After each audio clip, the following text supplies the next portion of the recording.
Lo tuh aneh ya, dikasih red carpet malah milih jalanan. Jalanan adalah tempat gua menaklukkan kekalahan-kekalahan yang gak pernah mereka menangkan.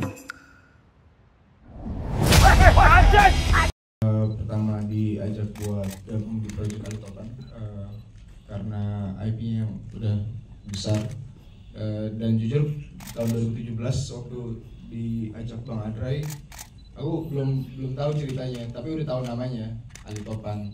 Dan pas 2022 aku baca buku sama nonton filmnya, baru ngeh dan baru tahu kenapa Alitopan bisa besar, karena yang dibilang sama Mas Yusuf, Mas Tata dan Kancing tadi, jiwa pemberontak, jiwa yang ingin bebasnya itu yang mungkin menginspirasi orang-orang yang nonton film atau baca bukunya pada zaman itu, dan semoga menginspirasi dan semoga menginspirasi juga buat orang-orang yang nonton filmnya. Amin. Ya, kalau spirit dari seorang Jeffrey Nicole sendiri kaitkan dengan Alitopan apa sih? Karena kan seorang Jeffrey Nicole juga menjadi contoh juga untuk anak-anak muda, mewakili generasi muda lah di era sekarang. Apa tadi? Spiritnya dari Alitopan dan juga dari Jeffrey Nicole yang sama. Buat sama spirit gue sama Alitopan. Yes. Menurut gue udah cukup rebel sih. Kayaknya semua orang udah tahu gue cukup rebel buat meranin Alitopan, dan apa ya? Gue udah ngerasa sama sih sama Alitopan sebenarnya. Bedanya mungkin Alitopan lebih pintar aja dari gue. Dan nge-build chemistry sama Lutetia nih, karena tadi di kanan kiri saya cewek-cewek kayak gitu-gitu. Kebawa banget dengan keromantisan kalian di film ini. Ini gimana? Nih kalau boleh ceritain dong keseruan yang nge-build chemistry sama Lutetia. Jujur seneng sih, ini pertama kali adu acting sama Lutetia. Awalnya takut, tapi karena intimidasi banget mukanya, tapi lama-kelamaan love-nya muncul. Oke, siap. Tepuk tangan untuk Jeffrey Nicole. Gue ngiri deh sama lo, Pan. Lo tuh bisa ngelakuin apa aja sesuka hati lo. Makan tuh kayak masyarakat.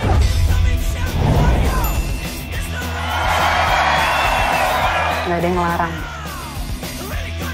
Pas aku ditawarin film ini, aku nggak pikir panjang karena aku tahu ini adalah IP yang sangat besar, fictional karakter yang sangat ikonik pada zamannya, dan merupakan sebuah kehormatan sekali aku ditawarkan peran sebesar ini. Awal deg-degan banget karena pasti aku mengalami hambatan ataupun kebingungan, kayak aku akhirnya nanya ke Mas Tata pengen bikin karakter Anna Karenina tuh seperti apa gitu, apakah pengen refer ke filmnya atau ke novelnya atau kita bikin yang baru. Terus kata Mas Tata, nggak, kamu ciptakan Anna Karenina versi kamu sendiri gitu. Dari situlah aku mulai berdiskusi dan mulai membangun dan meng-create karakter Anna Karenina yang tahun sekarang gitu. Yes, ini kan juga kalau kita lihat dari filmnya kan rebel tapi kan responsible, tetap responsible gitu. Nah ini dari seorang Lutetia memandang karakter Anna Karenina sendiri, akhirnya gimana dengan rebel tapi tetap responsible ini? Kalau dari sudut pandangnya Anna ya, mungkin karena dia itu tipe anak yang emang udah hidup dan tumbuh besar di keluarga yang sangat mapan, dan dia tuh dikekang sama orang tuanya yang overprotective, maka dia bertanya-tanya dan ingin bebas gitu rasanya, apalagi dia di umur 20-an awal gitu. Jadi sangat lazim lah dia bertanya-tanya kayak sebenarnya keluarga gue tuh bener gak sih yang mereka lakukan gitu. Dia ingin sekali berpetualang keluar, melihat dunia luar gitu. Jadi menurut aku pada umur segitu sangat lazim sih untuk melakukan hal rebel seperti itu. Yes, itu dia Lutetia. Tepuk tangan untuk Lutetia. Thank you. Asik sih. Pengen deh gue jadi kayak lo. Aku anterin yuk. Pergi. Lagian hidup kan cuma soal pilihan. Iya gak sih? Sebelumnya terima kasih banyak buat teman-teman media yang sebanyak ini di sini. Saya nggak nyangka dan saya deg-degan banget ada di sini gitu. Tapi saya mau coba untuk menjelaskan apa yang terjadi di Alitopan hari ini. Sebenarnya kita masih tetap mengambil core utama dari Alitopan, semangat sebagai seorang pemuda yang melawan ketidakadilan yang terjadi di sekitarnya, pemuda yang memang urakan, punya ideologi yang cukup besar, tapi juga dia memang tidak melupakan nilai-nilai yang memang penting bagi dirinya dia dan juga orang-orang di sekitarnya gitu. Core itu yang kemudian kita ambil, bagaimana kemudian kita meletakkan itu, yang saya pikir itu masih tetap menjadi sesuatu yang aktual sampai hari ini, dan walaupun kemudian kita nariknya dari tahun 1977, yang kemudian ruangnya yang akhirnya dibedakan gitu, karena dari diskusi antara saya, Tersi dengan Ivan Ismail selaku penulis dari kami, kemudian pada saat mendevelop itu kami merasa bahwa term anak jalanan mungkin sudah tidak relevan lagi di zaman sekarang gitu, sehingga kita mencoba untuk memindah ruang itu ke ruang hari ini. Nah, ruangnya seperti apa, itu yang saya coba cuplik dari kehidupan saya sebenarnya. Maksudnya saya besar dari lingkungan anak-anak skena, saya besar dari lingkungan anak-anak musik yang memang hidupnya bukan di level permukaan yang sering dilihat orang pada umumnya gitu. Nah, dari situ kemudian saya mencoba untuk mensubstitusi jalanan itu menjadi sebuah komunitas komunal underground yang memang tersebar di seluruh kota di Indonesia gitu. Nah, dari situlah kemudian dinamika dari cerita Ali Topan itu berjalan gitu. Jadi ruangnya yang kami bedakan, tapi semangat kemampuan dan juga kisahnya mereka masih tetap sama, yang kemudian hanya kita modifikasi supaya tetap relevan dengan anak muda hari ini gitu. Ya, menarik karena pada saat kita nonton juga semangatnya disajikan juga melalui original soundtrack yang disajikan nih Mas. Nah, boleh dong ceritain Mas Hatta ngobrol sama produser dan penulis untuk di Ali Topan ini pemilihan original soundtracknya? Kalau ngomongin soal pemilihan original soundtrack sebenarnya menjadi taruhan besar bagi kami ya. Maksudnya ketika kita bicara soal klasifikasi musik pada umumnya, itu adalah musik yang memang harus dikenal oleh orang kebanyakan. Sementara musik yang kita punya itu musik yang cukup niche gitu, cukup hanya dikenal oleh segelintir orang. Tapi justru kemudian tantangan ini yang pengen coba kita sajikan ke semua orang, sehingga biar semua orang tahu bahwa ketika kita bicara ruangnya itu juga harus relate dengan musik-musik yang disuguhkan gitu. Artinya pada saat kami menulis, pada saat kami mengembangkan pun, saya sudah membuat playlist apa nih musik yang tepat untuk kemudian bisa saya sajikan untuk membentuk ruang, dan musik itu bisa melebur menjadi satu kesatuan, sebuah universe-nya Ali Topan yang utuh di film kita yang sekarang ini gitu. Jadi setelah itu kemudian saya diskusi sama Tersi, saya diskusi sama Angga Sasongko tentu saja, kemudian dan mereka menyepakati bahwa ayo kita bikin sesuatu yang memang kalau mau beda sekalian aja. Kalau mau kita istilahnya kita mau liar, kita liarin sekalian aja. Tapi yang jelas kita tidak mengkhianati soal cerita. Kita memang ingin menyajikan sesuatu yang secara cinema experience tuh menyajikan soal keseruan, kesenangan dan segala macamnya. Maka kemudian ya kita percaya diri sih bahwa ini bisa menjadi sesuatu yang baru dan menyenangkan bagi semua orang, sebuah penonton gitu. Oke. Woi, anak Karenina pertama kali keluar kota naik motor.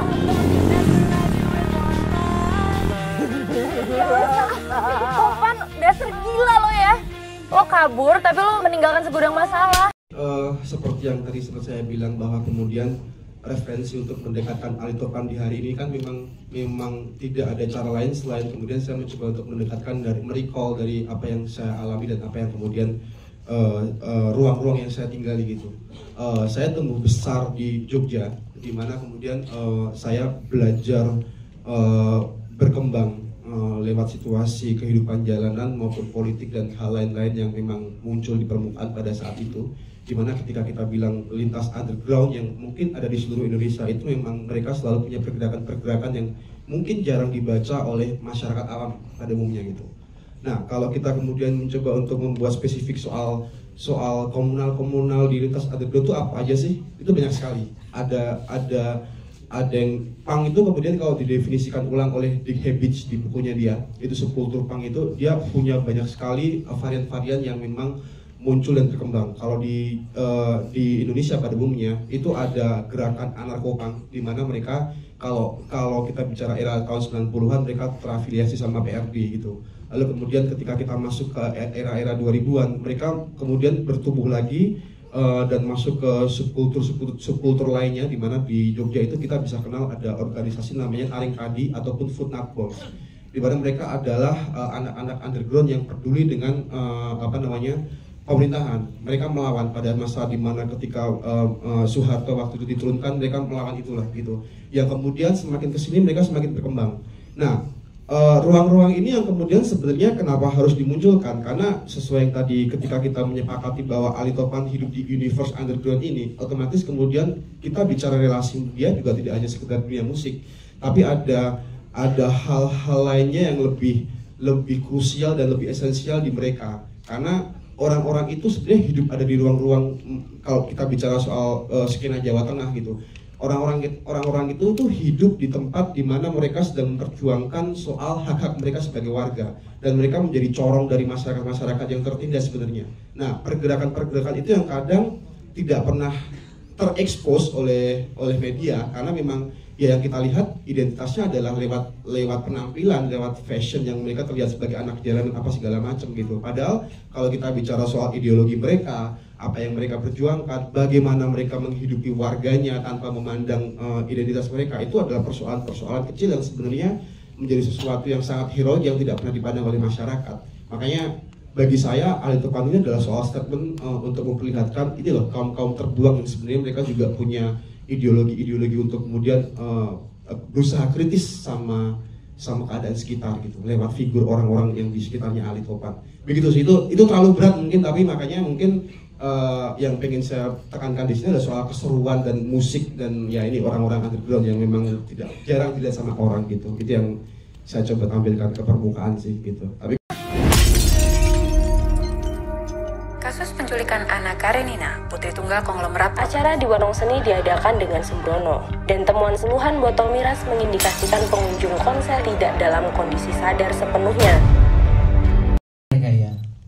Ia adalah jiwa berontak untuk bebas masa depan taruhannya. Dari sini, dari pesan singkat ini tuh kita bisa memahami bahwa Ali Topan ia adalah sebuah gambaran jiwa yang bukan hanya gaya yang dilihat dari tampilannya aja. Dia representasi dari jiwa yang memiliki dorongan untuk, kayak Mas Tata bilang, melawan ketidakadilan, melampaui batasan-batasan yang mengekang dan mengerdilkan jiwanya. Dari pesan Bapak itu kita melihat jiwa yang mana. Tujuannya apa? Tujuannya mencapai kebebasan, sebuah konsep kebebasan, berontak untuk bebas. Nah, menurut hemat saya, pesan singkat yang ditulis Bapak itu bukan bertujuan untuk kebebasan yang ugal-ugalan, bahkan merespon kebebasan yang ugal-ugalan, menghitung konsekuensi dengan masa depan taruhannya.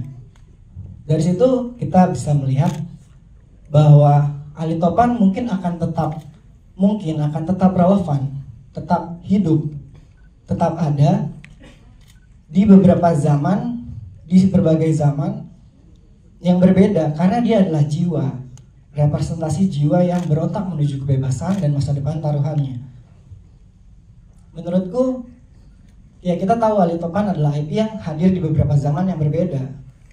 Dengan itu aku mengucapkan selamat kepada Visionema, Kebun Studio, Legacy Pictures, Mas Tata, Mbak Tersi, Mas Angga, Jeffrey Nicole, Lutesha, teman-teman jajaran pemeran, dan seluruh tim yang terlibat menciptakan film Ali Topan hari ini sebagai penanda zaman ini. Ini yang gue takutin, kejadian kan? Kamu bawa kabur anak orang ya? Dia anak orang betul, Mas. Tapi dia punya kemauannya sendiri.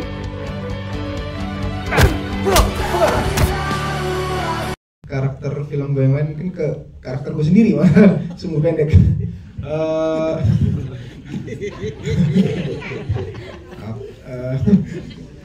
Tadi apa pertanyaannya?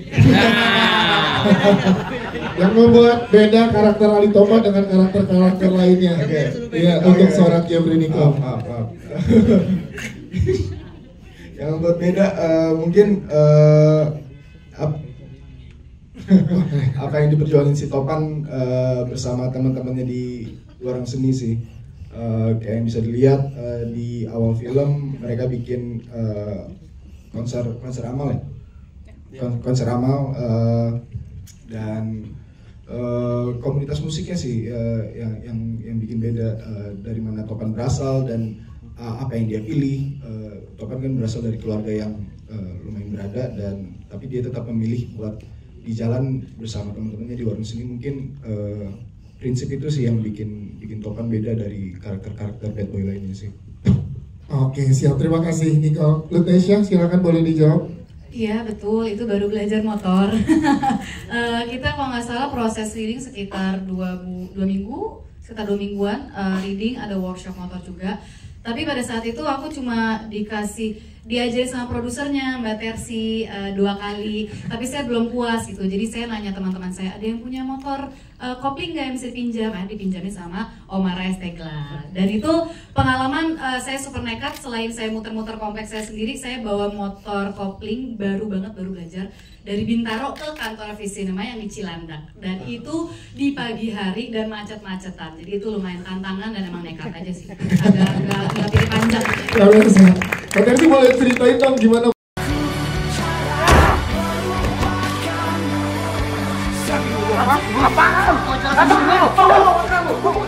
Kamu dengar aku baik-baik ya, Pan? Ana itu punya tanggung jawab terhadap keluarganya. Bukan jenis anak muda yang keluyuran